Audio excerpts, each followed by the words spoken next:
G'day everyone. Hello, everybody. Good afternoon and welcome to today's Lift the Lid on Levy Funding webinar. I'm Jennifer McQueen, Director of Communications at GIA, and we're delighted to have so many of you here. We've got over 60 registrations, which shows that really strong interest in understanding how the levy funds are invested and how you can be involved. Today, we're going to hear from three experts: Joanna Cave, CEO of GIA, Heath McKenzie, a valued member of our Ideas Committee, and Gavin Hall, the lead on an important levy-funded pesticide project. We'll be using Mentimeter for live interaction. So to use that, if you have a look at the slide that's on your screen, it should be on your screen. Is it on your screen? No. We go. The slide that should be on your screen just momentarily. Yeah. You can scan the code or you can visit menti.com and enter the passcode 43103516. That code and that web address will show up on every slide. So if you lose it, you will be able to find it again. When you participate, your answers will show on the screen anonymously and in real time. And now I'll just hand over to Heath, who's going to make an acknowledgement of country. Thanks, Heath. Thank you, Jen, and yes, welcome everyone. Thanks for joining us as we lift the lid on the nursery industry levy.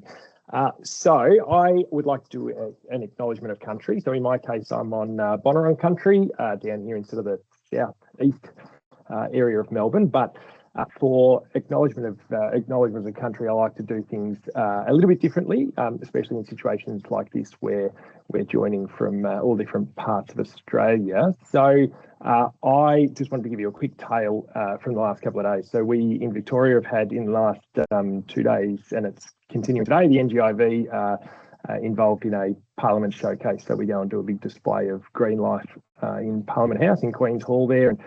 We had some primary school kids that were walking around handing out tube stock, some native tube stock from the Wadawurrung nursery, and it was great. They said it was a plant sale, and the plants were free. And I thought, well, you can't really argue with the price in that instance. So I thought that was pretty good. But one of the plants they were handing out was yam daisy, and so I grabbed a couple of them to bring home for my kids. And so for those who don't know, so I think it's Microceras Scapagira is the botanic name, but Murnong is the traditional name for that one. It's a yellow daisy, and it's got these sort of edible root tubers, and it's really important food for the Indigenous population in Australia, and historically a really important one.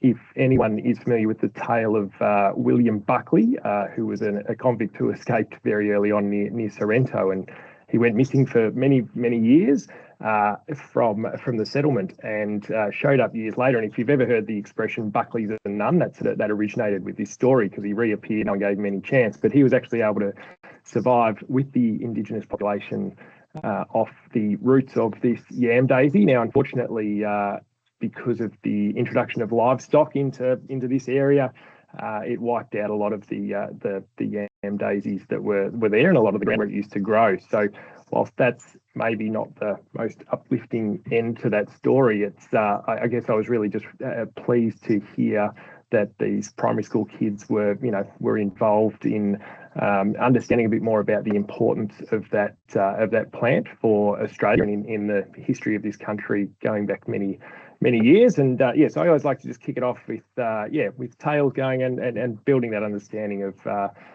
Indigenous Australia and how it connects to us. So today is just a short and punchy webinar to provide some background on the levy, on your levy, and how you can have your say. We all obviously have paid a lot of money into the levy, and it's really important that we understand how it shapes the future of our industry. So the better our understanding is and how it works, and what is done with those funds, and by being more engaged with the projects that it delivers, we can help to deliver better outcomes for not just your own businesses, but the industry more broadly. So we'll be joined in a moment by Joe Cave, who's the CEO of Greenlife Industry Australia, and then I'll come back in after Joe and run through some work on the Ideas Committee. And we'll also hear from Gavin Hall, who's the Principal Consultant at DTS Regulatory Consultants. So during this session, we'll be delving into your levy in action. We'll take a look at the GIA Ideas Committee, of which I'm a member, and we'll learn a little bit more about one of the most recent projects completed through levy funding. And I guess that's just to give you an example of how the money in that pool can have a significant impact for our industry. So without further ado, I'll hand over to Joe Cave, who's going to give us a bit of an overview of GIA and also the levy and the funding of that levy and the projects that it funds. So Joe, I'll hand over to you. Thanks very much, Heath, and hello colleagues, welcome. We're thrilled to have so many of you with us. I'm so sorry that I'm joining by avatar rather than live video, but my computer had a stroke this morning, so I'm doing this over the phone. Apologies for that. Look, Heath's outlined how today is going to work, and really we wanted to give you an opportunity to hear in depth from him as a grower, a levy payer and a participant in the process, how it works from his experience so far, and also to have the benefit of hearing from a delivery partner, and that's Gavin. Delivery partner being somebody who wins a contract to deliver a project that's funded by the nursery levy. So 2 expert views on the system, and before we get to them, I thought it would be really useful just to give you the story of the levy. I know there are many, many people on this call who are very expert in this subject, but I'm anticipating there might be people joining who don't know very much about the levy. So for everyone's benefit, I thought I'd just give a very short overview of what it is and how it works, and then talk to you a little bit about GIA's role and the changes that have been implemented in the last 12 months. So, as many of you will know, the levy is a unique system in the world, and it was designed by the Australian government to create investment in Australian agriculture in the broadest sense of the word. And the purpose of that really was to enable agricultural industries to innovate and evolve with the aim of achieving world-class standards of farming and growing. It is unique in the world, and I can tell you from my engagement with international equivalents of GIA, it is envied and admired across the world because there is no system like it anywhere else. And how it works is there are now at the moment 110 different levies, and they're collected across 75 commodities is how the government describes them, and 37 of those are horticultural commodities.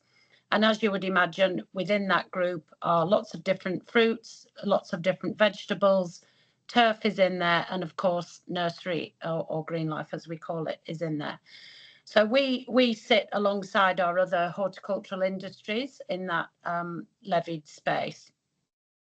Our levy is known as officially the Nursery Products Levy, but you've probably all come to know it as the pot levy. And the reason it's got that nickname is that the way the levy is calculated for nursery is that every grower using pots or containers to commercially grow plants for sale into any Australian supply chain is required under law to pay a levy, and that is calculated currently at 5% of the wholesale price of those pots and containers that you use in your business. So that's why the Nursery Products Levy has come to be known as the pot levy. It was established in 1989 and was actually the first of the horticultural levies to get going. Now, I'm sure you all are aware that the levy charge appears on your invoices when you purchase pots or containers from companies such as GCP, Fernland, QPP and others. And what happens then is those companies send the money they collect to the government, the Commonwealth, and the government divides it into funding pools. And they vary a bit amongst horticulture, but for nursery, the 3 funding areas are research and development, which we call R&D, marketing and biosecurity. The money that goes into the research and development and biosecurity funds is matched dollar for dollar by the taxpayer. And that's why the government has a role in this, because they collect the levy money that you pay, work out how much it is, put it into the pots, and then match with Commonwealth funding the funds in research and development and biosecurity. So that really leverages the funding. It effectively doubles what you contribute for those two areas. Now, at the moment, the nursery levy generates about $3 million per year, and the total amount each year, currently around that 3 million, is then sent by the government off to the Research and Development Corporation that is responsible for those commodities. And in our case, that is Hort Innovation. I'm sure you've all heard of Hort Innovation. They are the Research and Development Corporation for horticulture, and we belong to horticulture. So where does GIA fit in? Well, we're the peak industry body representing all commercial growers of plants in Australia. And our role is to ensure that you, as payers of the levy, have a say in what kind of projects receive levy funding. That's a really important part of our remit in this process. I should also mention, and I'll talk about this a bit later as well, that we also deliver some of the projects that receive levy funding. There are currently 15 projects that are funded by the nursery levy, and GIA delivers 5 of those. The other projects are delivered by whoever wins the tender, and that could be a university, a research institution, a consultant, a specialist company, or whatever. All projects that are funded by the nursery levy must benefit the nursery industry. That's an absolute #1 rule. Some projects have the capability to benefit more than one industry, though, and on those occasions, a decision might be made to share the costs of funding that project across a number of industries. They're known as multi-industry funded projects, and in fact, the project Gavin will be talking to you about today is one of those. Now, in the last 12 months, 18 months actually, Hort Innovation and GIA have come together to discuss how that whole process has been working historically, the payment of the money, the collection of the money, the splitting the money up into funds, and then critically the decision-making part. Which projects get funded? Where are the areas of need in industry? What are the priorities? And it was agreed that there was some real room for improvement in that process. I know when I joined GIA almost 4 years ago and engaged with a lot of you, you'd been paying the levy faithfully for years, but there was some frustration about what happened to it, how the decisions were made, about what got funded, how you could benefit, where the outcomes were recorded and so on. So we really wanted to try and improve that and went for quite a significant reform of the process. And that whole process that I'm going to talk about a bit, and Heath will talk about in more detail, is known as the investment advice mechanism. It's an awful term and it's not mine, but that's how it's described. And it's every part of the process from when the money is collected and gathered.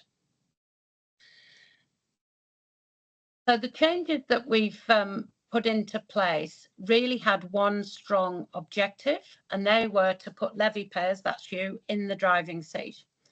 We take the view it's your money, it's your industry, and it's therefore essential that your voice is heard in every step of the process. And that investment advice mechanism that I talked about has 4 parts to it, which I'll talk you through now. Part 1 is a new step that we've introduced, and it's the ideas gathering process, the essential stage really.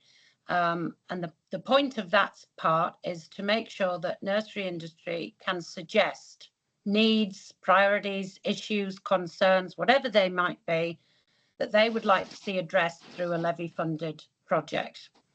Now, we oversee that process, and it's the Ideas Committee that Heath will be talking about that was formed to focus on ideas, idea gathering, idea discussion, idea prioritisation, etc. That committee is made up of levy payers from every state in Australia, And it's important that I say to you that we organise it and we participate, but we have no vote. We are there to facilitate that process. And Heath will be telling you more about how that works when he talks to you in a minute. So that's part one, get the ideas going. Part two is what's called the investment decision stage. The government and Hort Innovation use that word investment when they talk about how levy funds are spent, but think about it as which projects should get funding. Now, that process is overseen by two investment committees. One specialises in research and development investments, and the other specialises in marketing investments. Those committees, again, are made up entirely of levy payers from every state in Australia. And again, GIA participates, but we do not have a vote. So you can see here how levy payers, you, in both parts are in the driving seat, which was our ambition for these changes. Part three is when the projects that have been prioritised for funding through those two steps are then put out to tender. And Hort Innovation is responsible for that stage. So they develop the tender process, they develop the contracts, and they monitor and evaluate how the projects are delivered against those projects and the reports that get generated as a result. GIA is not involved in that part. That's Hort Innovation's role. Then the final part, part four, is what's called project delivery. Once the contracts are awarded by Hort Innovation, the people that win the contracts, who are called delivery partners, get on with the job of delivering the projects. Now, I should say, and Gavin will talk to you in detail about the particular project he runs, but the projects range enormously. They can be very small and very large. They can be a one-off desktop piece of research, right through to field work, lab work, training. They can run over many years, or they can be a one-off. They range in scale and size and ambition enormously. I just want to finish by mentioning the 5 projects that GIA is responsible for delivering at the moment. I'm sure some of you on this call participate in some of them. The first one is our biosecurity preparedness project, really important project that is designed to keep the industry safe from pest and disease incursions that threaten Australian plant life. The second is our National Extension Programme, which is, as you know, training in the workplace, and that's delivered nationally. We have a project officer in each state delivering that work. The third is our National Statistics Project, where we gather data about how the industry is tracking from one year to the next across quite a lot of criteria that allows growers to benchmark how they're performing against others in their class. The fourth one is our levy communications programme. Our job under that is to make sure that you, the levy payer, know what's happening. You're aware of what projects are out there. It's easy for you to access them, participate, what have you. We're very, very busy in that space, and this webinar is part of that programme. And then the fifth one is our Smart Farming project, which is a digital technology on-farm project, and that one's going to end in the next few months.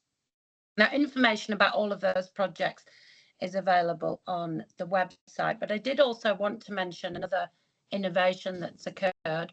A lot of the feedback I've had from you over the years is that you would really like to have easy access to information about all the projects that have been funded. So we have heard you and created an online levy library, which we'll be launching in the next couple of weeks. And that will give you access to all the project materials and reports going back forever, and will be a really rich resource for you to use free of charge, of course. So I just wanted to finish up by mentioning that. We're very being strictly monitored on time today, which is of course highly appropriate. So I will stop now, but later on, very happy to answer any questions you may have, and I'll hand back to Heath. Lovely, thanks very much, Jo. And that's a really good, giving us a really good background into the levy. I know throughout my years in this industry, there's sometimes a lack of awareness in terms of the importance of the levy, what it does, and how it works. So thank you for giving us a background there. So if you draw your attention to the screen now, We have a slide up that you should be able to answer if you head to the Menti the link Menti. So as Jen mentioned before, you can either you could have scanned the QR code, or if you head to menti.com, you can see the code there, 43103516. So if you haven't already answered that question, if you wouldn't mind, I'll just give you just a couple of moments to jump in and do that. Looks like there's still some numbers jumping in. And this is it's an interesting question. So as I mentioned, in my years of dealing with other growers and other people in the industry, there's often been that maybe just a lack of awareness around the levy, and it's a lot of money. It's money that growers are paying through that pot levy. So, like anything else, when you spend the money, you really want to justify it. So, those who understand it, I think, would agree that there's real value there, and it's all about trying to share that knowledge with others. So, interestingly here, so I must admit, that's probably better than I thought. So that's good. It's good. So obviously we've got a couple there who are aware but not knowledgeable, and then one that's not knowledgeable at all. So that's where webinars like this can really assist. But that's really interesting. So we may even we may even be able to come back to that slide towards the end once all the responses are in. But thank you for partaking in that. Okie doke. So again, thanks, Joe, and thanks to the GIA team for all that they do in the interest of the industry. So I'd like to run through, as Joe mentioned, the job of one of the committees that Joe mentioned, which is the Ideas Committee, of which I am a member. So when assembling committees like this, it's important to get the sharpest minds in the country. Real heavy hitters, captains of industry. Unfortunately, they all had other commitments to attend to. So what GIA did was ask the individuals that you can see on your screen now to help out, and we were happy to oblige. So we have a pretty good cross section of experience on the committee, with numerous different regions represented as well. So we've got people from right across Australia and from different businesses in terms of what they grow and what part of the value chain that they're involved with. So, and it really helps that they're genuinely good people as well. So, we really enjoy our engagements as we work our way through this. So the Ideas Committee, they act as a conduit between the levy payers. So I guess, for the most part, that's growers, and then the R&D and marketing committees at the other end of the line. So it's not really our job to come up with the ideas. If it were up to us, or if it was up to me, we'd probably have a whole lot of requests for robots and drones and boozy industry lunches. So I think it's probably best if we let the other growers in industry put forward their more meaningful ideas, and we take it from there. So basically, we're there to engage with industry and to help build an understanding of the levy. So we're all connected to industry colleagues, and we really want to chat to people through different methods, and really get that two-way communication. We need to encourage our industry colleagues to propose projects for levy funding. That's critical. I mean, these projects don't just fall out of the sky. They've got to be driven by someone. We obviously collate the ideas that come in through the appropriate channels, and then we assess the ideas and make comment on their merit. And we also, we give them a rating on the way through as well. We then pass the ideas along with our feedback through to the relevant committee, be that the R&D committee or the marketing committee. And all the way through the process, a really important part of this is the communication. So it's really important that we communicate with the proposer, the people actually putting forward the ideas. It's really important that we communicate and give them updates all the way through. So many of us on the committee also have links to other sectors within horticulture, and part of our role is obviously leveraging those relationships and chatting to people outside of Greenlife and see what works for other sectors in terms of the levy, how it's raised, how it's spent, projects, things like that. So we're not reinventing the wheel, and that's certainly just part of our role. As Joe mentioned, it's actually not. So it's not GIA who make the final call on any of this. They don't necessarily have a vote. It's not the ideas committee to actually make a decision on any of these funding ideas. We are there as that conduit, as that liaison, and to provide feedback on the way through. But the R&D and the marketing committees, they provide that certainty. But I guess our job is to provide important context to the R&D and the marketing committees for them to be able to make an informed decision. All righty. So just talking about the actual process. So the levy payer will lodge their proposal through the website, and we'll give you a link to that shortly. There are, within that form, there are sections about you, about your idea, and along the way there are plenty of opportunities to provide justification as to why it's an important project for the industry, and how it's going to provide a positive outcome. The Ideas Committee review the proposal. We have regular meetings to discuss the proposals that come in. We really enjoy seeing the ideas that come in, and we love working our way through those proposals and discussing them and pulling them apart and seeing, making sure there's not work that's already been done that covers that off and all the rest of it. If the Ideas Committee feel there is more information required, or if there are some things that can be changed to give the project maybe a greater chance of being funded, or if there's a way of giving the project a better chance of having a bigger and more positive outcome, then we will liaise with the person who put the proposal through, and we'll encourage them to refine the proposal, and we can work with them to do that. The Ideas Committee obviously then funnel that proposal through to the relevant committee, again, the R&D or the Marketing Committee, and that'll go through for review. And obviously, all the feedback that we've given throughout the way will be submitted with that. As I mentioned before, we do actually give these projects a ranking, and that just helps. It just helps give a bit more context to the people who are making the decisions. And again, this comes back to the communication. So the Ideas Committee, we follow the progress of that proposal, and we communicate with the proposer and keep them informed throughout that whole process.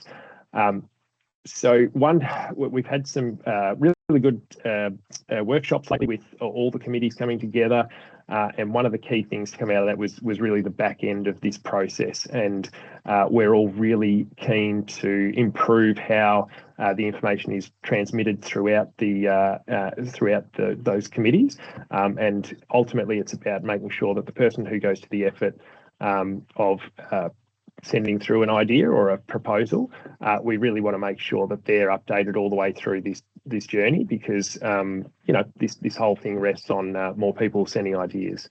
That's a really important part of it. We can ask for ideas till we're blue in the face, but if we're not holding up our end of the bargain, then we won't be able to realise those positive outcomes that we all seek.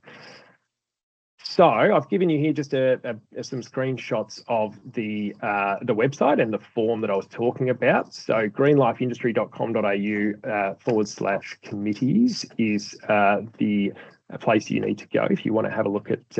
Again, there's a bit more detail on the actual committees themselves, but there's also that link where you can submit your idea.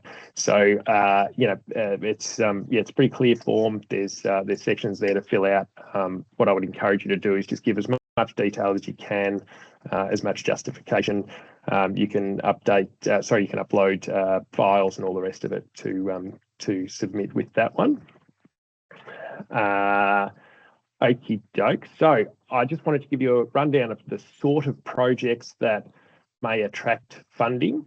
So biosecurity is obviously a huge one, particularly in I work for Boomeroo Nurseries, and we're in the food production space, and a hugely important part of the food supply chain in this country, and so biosecurity is always front of mind for us, where it's not just about protecting our business, it's actually got much larger ramifications. And I know many of the people tuning in today are in a similar situation where biosecurity is not just about protecting our own businesses. It's very much around the importance that we hold within the supply chain. Sustainability, so this can be anything from looking at ways of reducing chemical use, reducing emissions, reducing harmful water runoff, or any ideas around sustainability that you think can bring benefit to the industry. Innovation. This is one that I'm particularly keen on. I'm working on some things with a couple of universities at the moment, for instance, and I'm going to say that the sort of automation and the robotics and things like that I'm exposed to through those relationships and those projects, it's seriously impressive, and it's blown me away what some of these institutions have got at their disposal.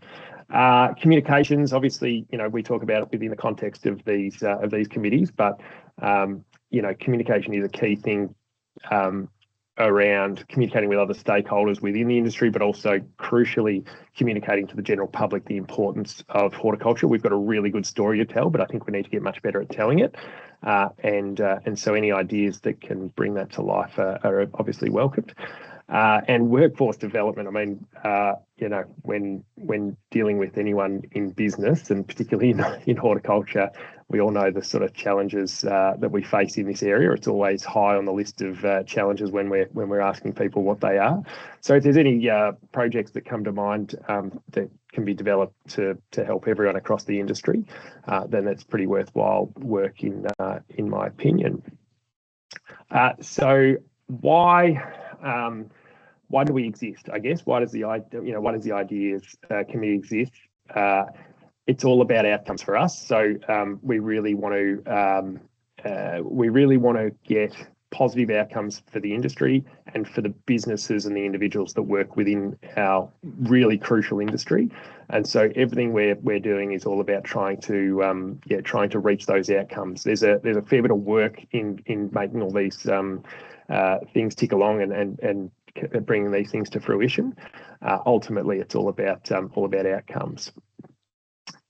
Okie doke. So we've got another slide on the screen now. So if you have still got that open, whether it's on your phone or on your computer alongside this webinar, if you wouldn't mind going back in. So just a quick question here. So it looks like the responses are starting to come in now. So before today, had you heard of the Ideas Committee?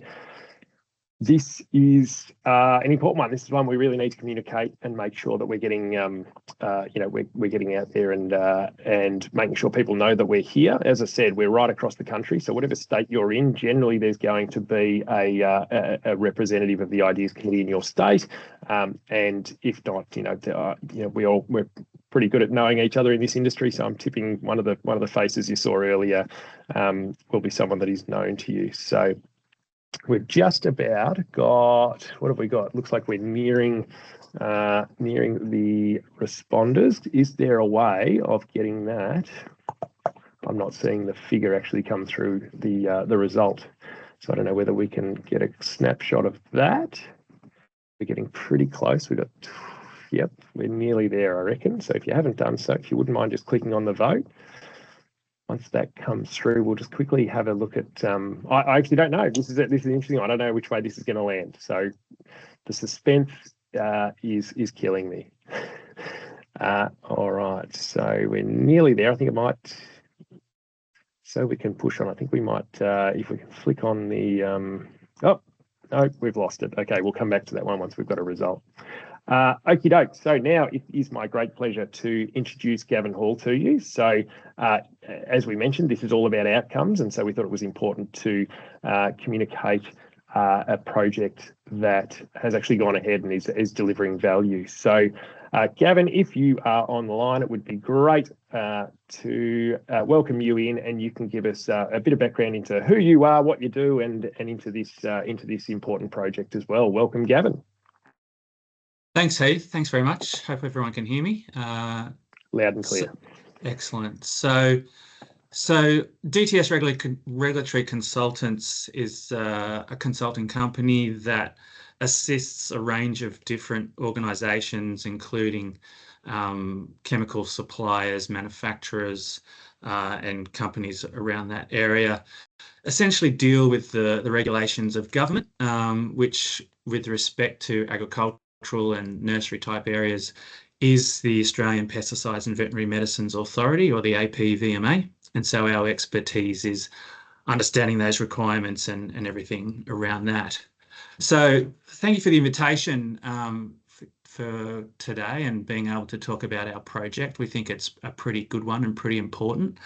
The name of the project is Regulatory Support and Response Coordination for Pesticides.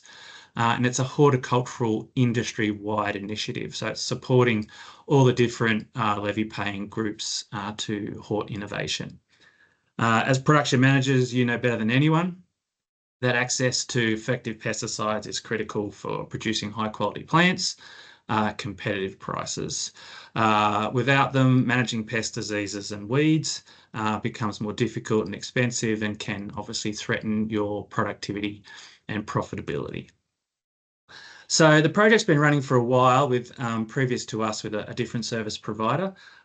This project was set up to safeguard grower access to pesticides through early awareness of regulatory risks and coordination on behalf of the horticultural industry. We try to act as the early warning system, monitoring changes from the APVMA and the international regulators that could impact pesticide use and availability in Australia. Hopefully this helps avoid some surprises, like finding out too late that a product you rely on is no longer available. So we try and do this as a coordinated industry voice via Hort Innovation to make sure we're meeting the industry's needs. And this, of course, includes the nursery industry's needs, and make sure that your needs are being heard in that process. So hopefully, you know, I can hear from you in the industry today, and we can work through Greenlife to get that information to me. So it's a 3-year project. It's funded by industry levies, including the nursery levy, as we've discussed today, and delivered by my company, DTS Regulatory Consultants. Part of an ongoing project, and the role essentially is to translate complex regulatory information into practical and timely advice that supports your operations and planning for the future. APVMA is always reviewing chemicals, and as you may be aware, sometimes that does result in chemicals being removed from sale or restricted, and that can significantly impact users of those chemicals, obviously. So Joe mentioned earlier that most levy investments are nursery specific, but sometimes, obviously in this case, it makes sense to join forces across the industries so that we provide that greater weight back to the government and the regulator. Pesticide regulation affects all of horticulture, obviously, and the rules are changing fast. If we don't coordinate, we risk losing access to the chemistries that we rely on. By opting into this multi-industry project, the nursery sector ensures its unique needs are represented and benefits from national coordination that's stronger, faster and better resourced than we could achieve by nurseries' involvement alone. So what are the core activities in terms of what we do? So we provide updates on pesticide regulatory developments from the APVMA and other organisations such as Codex, which is the international body that looks at residues in food, and other international bodies such as regulators in the United States or Europe, England, Canada, Japan, those other major countries. Industry submissions and responses to regulatory reviews and consultations is a really important part of the APVMA's chemical review process. We want to make sure that the APVMA has the most up-to-date information to how products are used in the industry. That's important for their considerations. We participate in regulatory forums and working groups to represent horticultural industries and interests. I'm on 2 working groups with the APVMA to make sure horticulture's needs are heard. We conduct risk assessments across multiple crop types and industries to identify at-risk chemicals, and hopefully that is used for your industry strategic planning to make sure you've got crop protection products available to you into the future. Some benefits include streamlined communications to growers for education, proactive and reactive management of issues and outbreaks, strategic planning to avoid loss of key products, and aligned communication between growers, consultants and regulators, so that we're all on the same page trying to get the best outcomes. So we produce regulatory updates, which is essentially a newsletter which looks at what activities the APVMA is doing and what activities are happening internationally in relation to chemical regulation. Growers can get reliable early information before decisions take effect, and also make industry submissions into those chemical reviews to make sure the APVMA's got the information they need. We participate in APVMA working groups, as I indicated, and other regulatory forums, and having horticulture at the table means risks to your crops and needs are considered alongside the major industries. We conduct risk assessments and we analyse crop protection products that are most risk of review or cancellation. Allows us to highlight priority chemicals so users can plan ahead rather than be caught by surprise.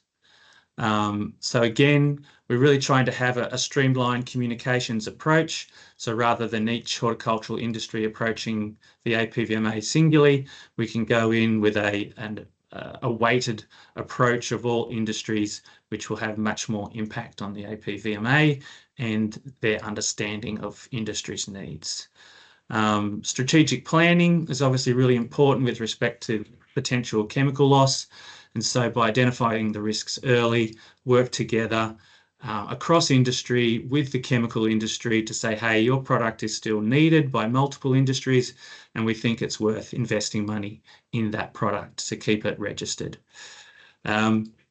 Obviously, a big challenge is miscommunication between all parts of industry, between growers and suppliers in the APVMA and growers. And so we're here to try and give that consistent common message, and so that carries through to everyone about risks, responses and timelines with chemical management. So I'd just like to finish, just to leave the message that the project is about safeguarding your ability to do business efficiently, ensuring nurseries have reliable access to the products you need to deliver the high quality plants to both the commercial and domestic markets. We're not promising, we can't guarantee that every product that's under review will remain available, but our goal is to help you stay informed, prepared and represented. If there are unacceptable hazards or risks involved, then it's best that these products are not kept for use, for your health and safety, as well as for the environment and the people you supply your products to. However, we do our best to provide informed and relevant information to the regulator as part of their risk assessment process. The project goes for 3 years and we aim to keep you informed and represent your interests and provide the regulatory support that protects your bottom line. So I'm really interested to hear from the industry and hear what your needs are with respect to regulatory information around chemicals. Thanks very much. That's excellent. Thank you so much, Gavin, for sharing that information with us. And it is great to see something that's actually, come to fruition, and it's happening now, and it's really important work, and it's getting really hard to keep on top of all the changes in that space. So I commend you and the team for what you've been able to do in that space. So thank you. So you can see on the slide here, we've just got the opportunity there to submit your idea again. So that is just that link. If you have an idea in this space and you want to work towards a project like what we've just heard from Gavin there, please scan that code, or you can head there a bit later on. Now we are running a little bit late, so we've got the opportunity to ask some questions here now. We may have to take them offline. I can maybe just quickly work through one here. So one idea which I think is poignant: how many ideas are coming from the industry per month to the ideas committee? I can tell you not enough. I don't know the exact number, but we do. There would be yeah, there are several ideas that come through each time we meet. We don't necessarily meet every month, but there are several ideas to assess each time. But yeah, we would really love more and more ideas to assess. So please, yeah, work on getting some more of them through. But yeah, if there are any other questions, we are, I'm sure Gavin will be happy to stay back maybe after this. Otherwise, we can take them offline as well. So what I would like to do is just say to everyone here, if you could join me in thanking Joe and Gavin for their time and for sharing with us the feedback and the information today. And I'm seeing some applause coming through. Absolutely. That's the horrible thing about webinars is you don't get, yeah, sometimes it's hard to communicate how grateful we are, but it's really been fantastic. I do just want to give a shout out to Jan and Emily and the team at GIA, and of course anyone at Hort Innovations who might be joining us as well, because yeah, they all do such incredible work in this space and make everything possible. So we've got a slide coming up now. So if you have any feedback for us, you can see the link there. So SurveyMonkey, if you head there and you can see the code there. If you want to head there, you can give us feedback on this webinar, what you want to see in the future, anything to do with how we communicate these things. That'd be fantastic, and we'll absolutely take them on board. We love to hear from the stakeholders in this process. So any sort of feedback you've got for us would be absolutely fantastic. We'll leave you just with a couple of resources. So you can see here that there's the email address there for John Bunker, who is the chair of the Ideas Committee. If you need to get in touch with the Ideas Committee, you can contact John through that. We've obviously got the COO at GIA, Alina, who can assist you. She's amazing, does incredible work at GIA. We've got John McDonald, who would be known to most of you. His details are there. Obviously, we've got a huge network of GIA extension offices across the country. So there's a link to contact them. And of course, your state association. I'm heavily involved with the nursery and garden industry of Victoria, as I mentioned them earlier. Again, people doing great work across that space. So that's yeah, I always would recommend getting in touch with them. And of course, yeah, you've got the Levy Payer Toolkit, the GIA website, which is being improved as we speak. But yeah, some really important resources through there as well. And there's a download there for the pesticides nursery paper as well. So what I will do, I'll say farewell to everyone for now. As I say, if there are more questions, please get in touch with GIA directly.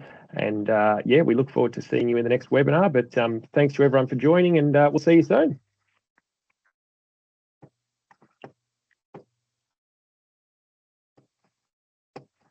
And thank you to Jen. I think you've got control, so you can send us out, which will be great.